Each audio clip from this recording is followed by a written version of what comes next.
Hey, it's Kim McCaffrey, Customer Learning and Development Coordinator at InventoryLab, and here's your pro tips for FBA shipments in a private batch. For a lot of InventoryLab customers, this page is just a quick stop in the workflow before moving on to view the warehouse destinations Amazon has assigned. But the Review Batch page has a few tools that can save you time later on. You can update 4 different product details on the Review Batch page: list price, cost per unit amount, supplier, and condition notes. Product details can be edited one by one or in bulk. You can print barcode labels the same way.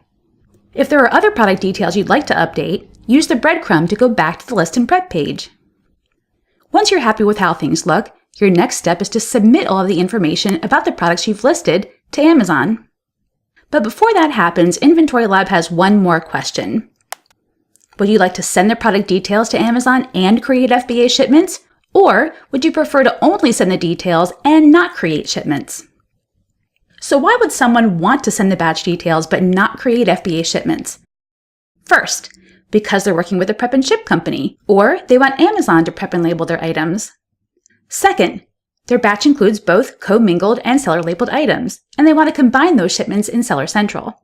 And the third reason, they like to list in InventoryLab, but prefer to create shipments in Seller Central.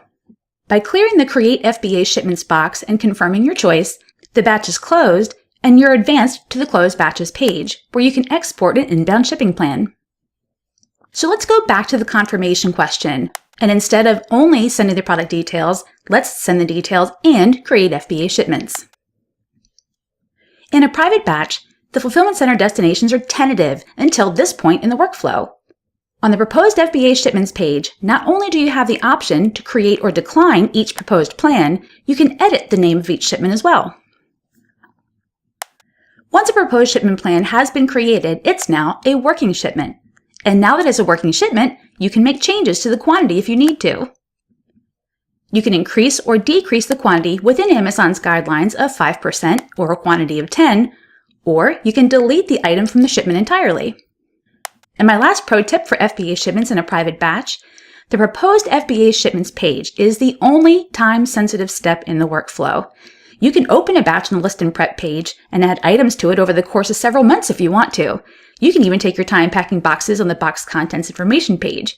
But once Amazon has assigned fulfillment center destinations, you have 48 hours to complete the business of either creating or declining each proposed shipment plan on the page.